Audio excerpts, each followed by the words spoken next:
y'all still think this is the worst Power Rangers crossover? Like, be honest, after Legendary Battle and like Grid Connection and whatever the hell the Ninja Steel one was, do y'all still think this is the worst Power Rangers team up? Like, come on, man. Some of y'all still think that Operation Overdrive is one of the worst series in the franchise, when in all reality, it's in like the top 20.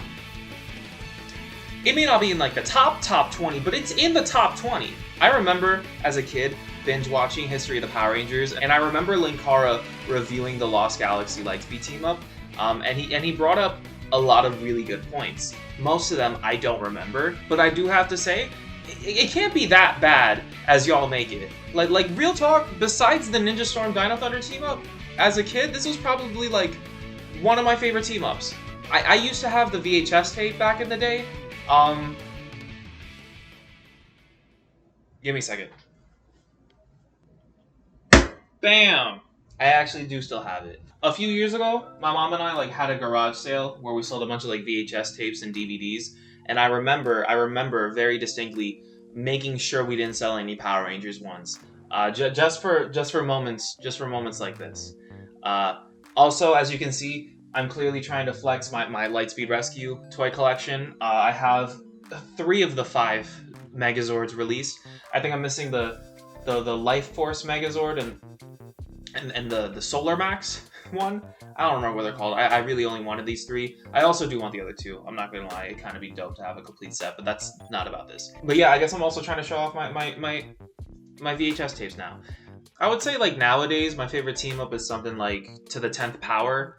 I also do like Wormhole, because, you know, no one gets inside and all that jazz. No one gets inside! No one gets inside! No one gets inside! No one gets inside! No one gets inside! But like, I just wanted an excuse to rewatch this one, to be honest with you. I just really remembered liking it as a kid. Like, I don't know why I always feel the need to like justify why I make these videos all the time. Can y'all do me a favor, and just comment down below, just recommend every potential video topic like in existence, just all of them. Just recommend all of them, please. Just so I can justify making any video that I want to make whenever I want to make it. Thanks. Let's watch the 2-parter, and try and figure out like why Linkara hates it so much. And also, let's try and analyze what type of savior complex y'all have to try and like have the same exact opinion as Linkara on everything. Okay? Not gonna lie, I'm actually really scared to watch this because I don't want to tarnish my memories of this.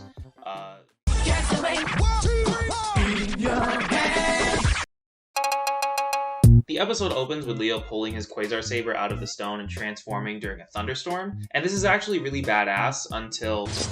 Wait! Come back! No! Yeah, this is probably our first problem with the film. We're calling it a film now. As you all know, Saban hates paying their actors, and Danny Sullivan, the Red Lost Galaxy Ranger, here he is. He literally walked off set when he realized that he wasn't gonna get paid barely any money to be there, as he should, really. So there's a lot of ADR stuff, like all the in-suit footage for the most part, that's gonna sound like this. After the intro, the episode opens on a little girl named Heather playing hide and seek with her mother, and this is our second problem. And yeah, we're less than 2 minutes into the actual episode, but shut up, okay? The whole team up kind of focuses on this little bitch, and people hate that for good reason, but for the sake of brevity, I'm just not gonna talk about Heather because she's literally a little girl. And while yes, she does ruin the episode, I don't feel comfortable making fun of a child that much. Even though she probably is like, I don't know, like 30 now or something, I'm just not with it. I also did just call her a bitch though, but like in a respectful way, you know? I don't know.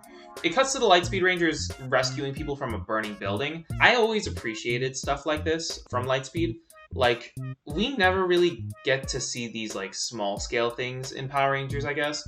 So it's dope to see them like actually helping out civilians and like just doing stuff like this, you know? Lightspeed Rescue is kind of slept on as a season now that I'm thinking about it, because like it just like stuff like this adds a layer of like world building almost that like a lot of other seasons just don't have. Like, it makes these guys actually feel like heroes even when they're not like fighting off demons and stuff. It sort of speaks to the core belief of like what Power Rangers is, you know what I mean? Like Like, anyone can be a hero regardless of like race, gender, age, all that. And in this case, whether or not you're like trying to save the whole planet or just like an apartment complex community, like stuff like this is really cool, and we don't see it a lot in any toku.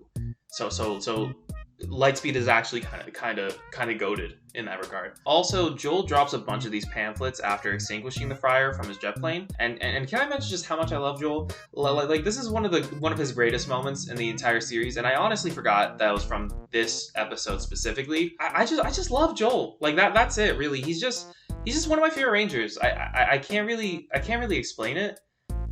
I think it's a cowboy hat. I don't know. I know everyone really likes Carter and Ryan from this season, and I guess it's for good reason. Like, Carter more so deserving it than Ryan, to be honest. But I'm not gonna sit here and act like y'all don't sleep on Joel for literally no reason. Like he's genuinely one of the greatest Rangers of all time. And I'm not trying to be hyperbolic when I say that. It cuts to another scene with Heather where we see her mother getting kidnapped. And I know I just said I wouldn't talk much about Heather, but like I kind of have to, because this is where we get like this iconic moment from. Now you know, dear, there's no such thing as monsters. I can't say anything about this that I'm sure Linkara hasn't already said before, but that's actually the worst written line in Power Rangers. Like no joke, that's the worst line in the entire franchise. Like I can excuse the whole "what's a Power Ranger" thing from Megaforce. Like, I get that. Okay, sure. There's not a chance in hell that no one in this show, but like would even entertain the idea that monsters don't exist. Like, even if she's just trying to get Heather to shut up here, like obviously Heather would have to know that monsters exist. My mommy, she was taken by a monster. And then it tried to get me in the elevator too, so Wait, even Carter?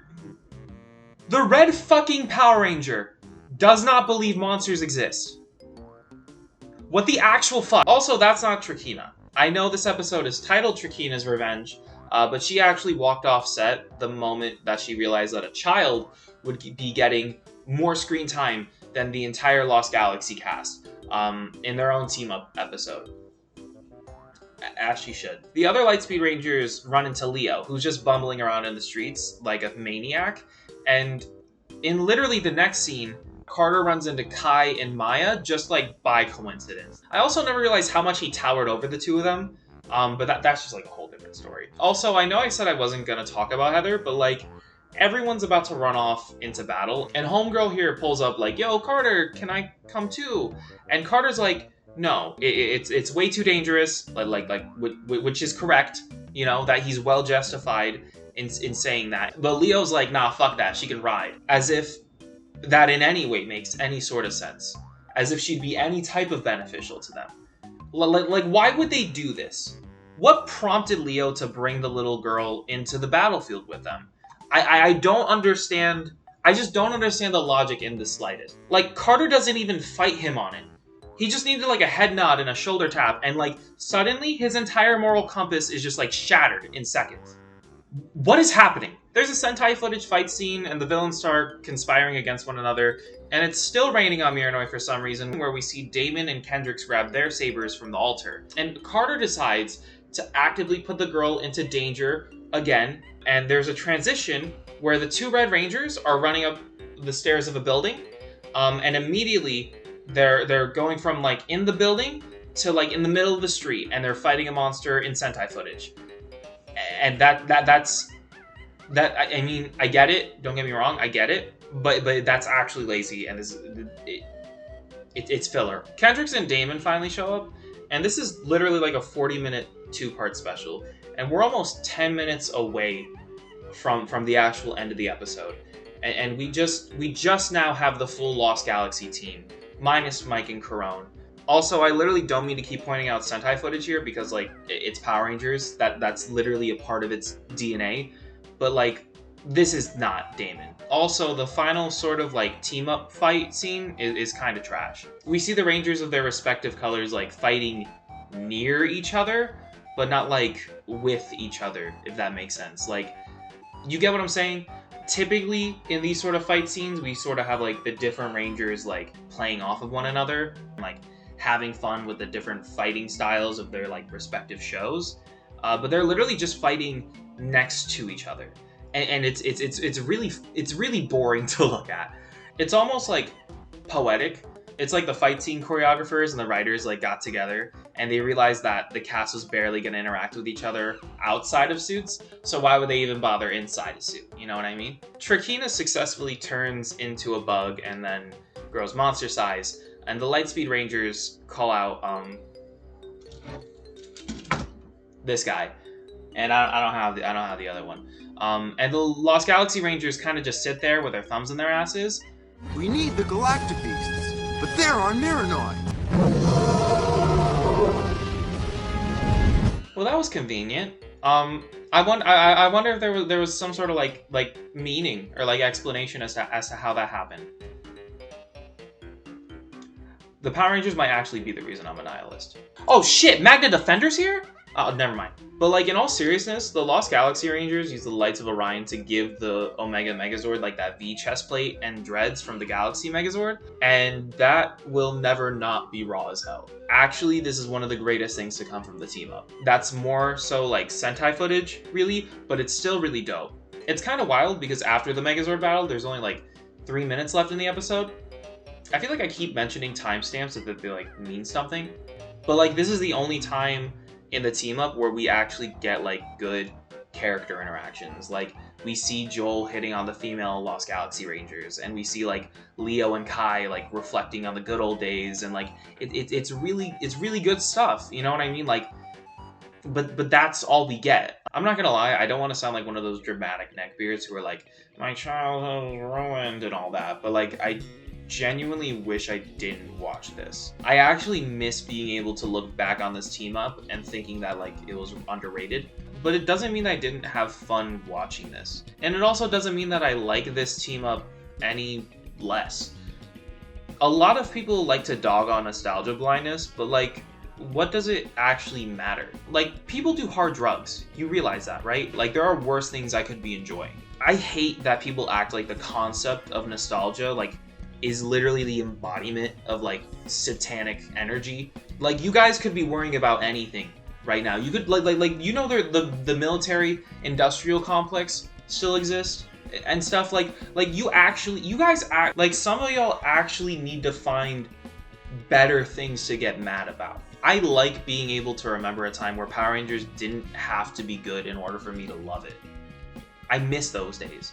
And I still think that this is better than the Legendary Battle and Grid Connection and Dimensions in Danger. And even though, objectively speaking, it's probably on the same level, if not maybe worse, actually. But I don't care. This is the movie I had on VHS tape that I used to watch every other day when I was like 4 years old. And I really don't think that there's anything wrong with that being the reason why I like this. Anyways, I'm gonna go see if there's anything that actually matters anymore. And hopefully I'll see you in the next video. Bye-bye!